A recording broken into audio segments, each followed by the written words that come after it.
Well, I'm a day late thanks to a power outage, but if you're a Legacy, a Modern, or a Pioneer fan, you got a present in the form of the banned and restricted announcement yesterday. For now, though, let's go ahead and take a look at some of the changes that are forthcoming from that announcement and how they affect us a little bit in Commander as well, and see what is going on. For now, let's start off with the standard bans, which there were none because there is none needed right now. The standard format is actually in a very good place right now, and so it didn't really need any. As a matter of fact, it's actually in such a good place. I'm actually thinking of actually doing some standard content on the channel. Matter of fact, if you would like to see some of that, let me know in the comments down below if you would like to see some of that kind of content on the channel. Now, let's get into the big hit of the day, and that is the modern bans with the banning of Nadu and Grief. Let's take a look, though, at those right now. Once again, the Modern Horizon sets have proven just to be quite problematic for the modern format. Many players just do not like these direct to modern sets since each one of them have forced a de facto rotation effect on modern, and the third iteration of this line of cards is no exception to that. With a Pro Turf falling right after its release, everyone with a pair of eyeballs just saw how problematic Nadu Winged Wisdom was going to be, and there were immediate calls for it to be banned, with many players thinking it was so bad that they would actually perform an emergency ban just a little over a month ago. Unfortunately, no such thing happened, and Modern became a Nadu or bust competitive format for several tournaments, and they were warped as a result.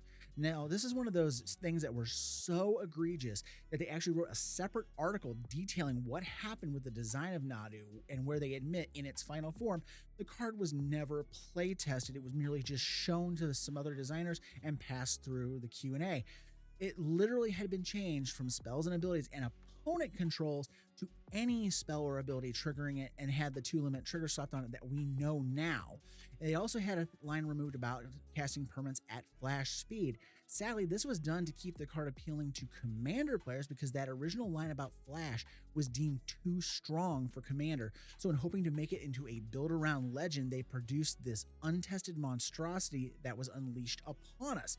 We'll add this in as an example of 1080 of why they need to stop designing with Commander as a primary thing inside of these main sets, but that's a topic for a different video I'm working on. Circling back, once they realized that the text that we know on the card was there and they shipped the product and moved on, they never realized the interactions with zero equip cost equipment or zero cost abilities on creatures, or how busted those things are to make when they made these changes. So as such, Nadu has been banned from Modern, making it a great call from Wizards of the Coast. Many thought they would simply ban Shuko, the primary equipment the deck uses to draw a bajillion cards with, but instead they actually went after the primary problem because it caused logistical problems. Banning Shuko or other similar things that can cause the targeting loops to draw most, if not all, of the deck still left other things like Lightning Greaves in the format to work with, and then coupled with the fact that a Nadu player would often hog the play clock during tournament play, leading to extra long turns but no guarantee of actually winning the game outright, as well as being difficult to interact with, the bird had to go. But Nadu isn't the only thing from a Modern Horizons getting the axe. That is also Grief, one of the other Evoke elementals, joining Fury on the ban list. As with Nadu, this is entirely the right call.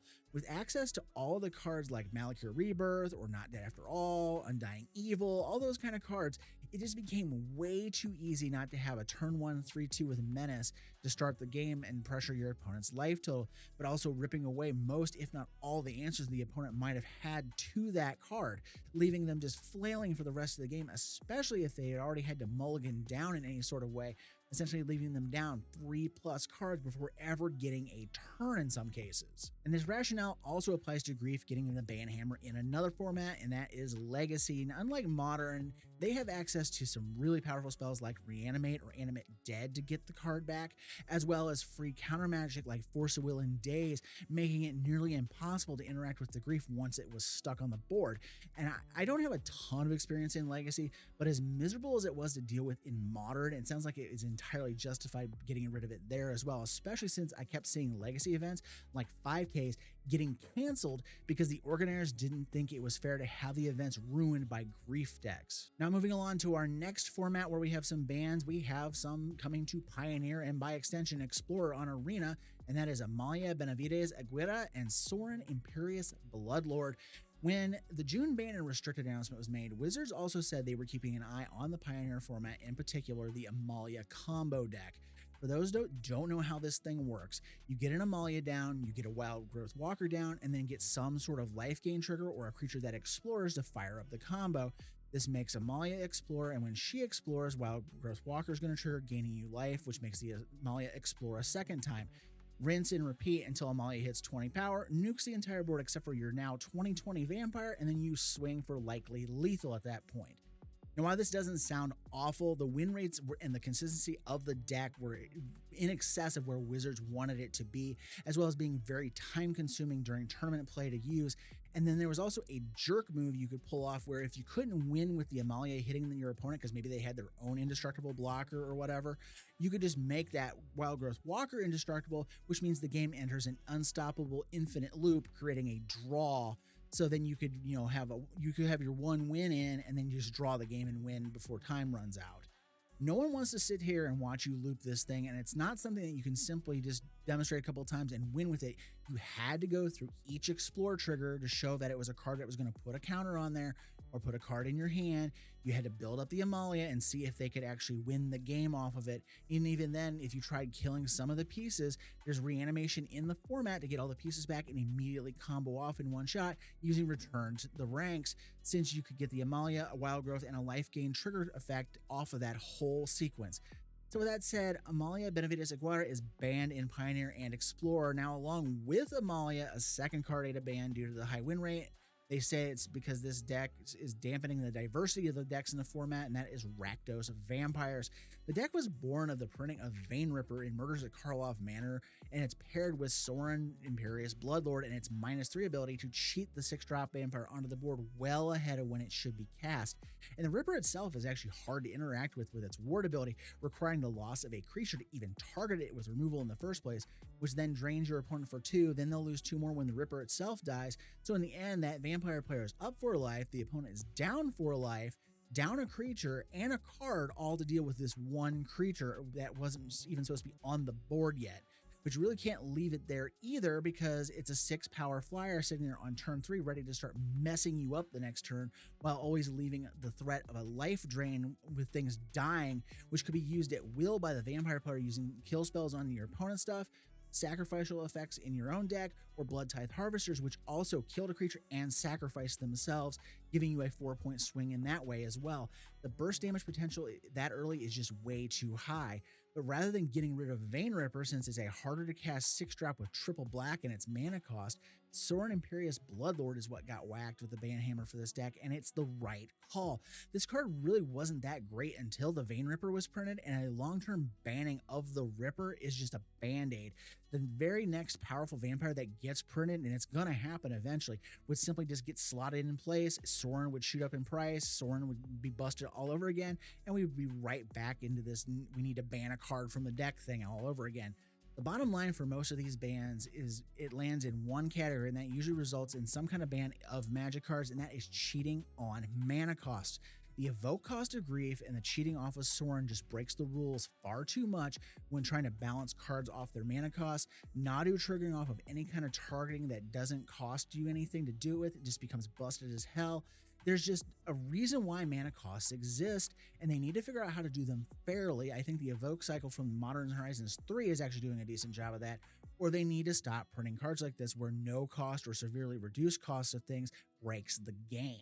Now, the last thing to mention in this announcement is actually not a ban, but a pair of restrictions in Vintage. Now, like with Legacy, I don't have a ton of experience in this format, but after reading their reasoning, I can get behind it. In short, it costs nothing for players to run 4 copies of Urza's Saga to fuel decks that use some of the most busted cards in history, such as Tinker or Lurrus of the Dream Den, to power their decks to victory, but it also makes them far too consistent. So for that reason, Urza's Saga is now restricted to 1 copy in Vintage.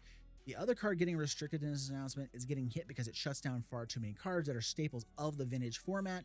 Wizards' reasoning here, and I agree with that, is that Vintage is all about the most powerful spells in the game, and Vexing Bauble from Modern Horizons 3 shuts down all that stuff by preventing things like Force of Will, zero-cost mana rocks, and the like from ever seeing play once a player drops it down, and allowing 4 of them lets the controller of the bauble sacrifice it when they need to, burn up their own free casting spells, and then drop another one to lock your opponent out from interacting again.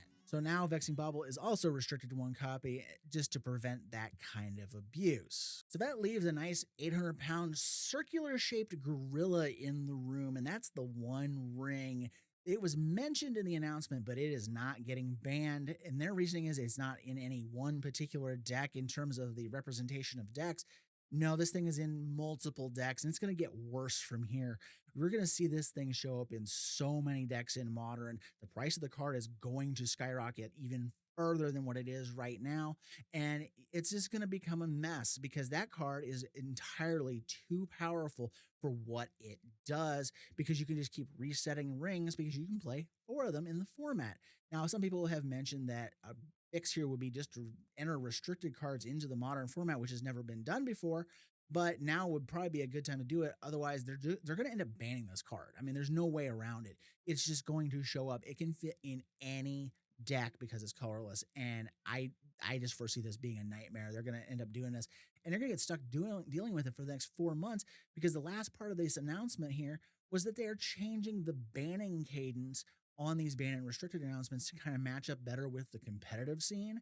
And so the next one's not going to happen coincidentally, for me anyways, on my birthday, December 16th of this year. So we got about 4 months till the next time they ban something. So if the One Ring or Orcish Bowmasters or whatever else goes absolutely ham in Modern, you're going to have to deal with it for the next 4 months. And the format is probably going to sit and rot until then if it goes ape like it just did with Nadu. So with that said, I hope you enjoyed this video. Please let me know what you think down in the comments below. Like, share, comment, subscribe. All those things help the channel grow. And as always, thank you for watching. Have a great day, and I will see you in the next video.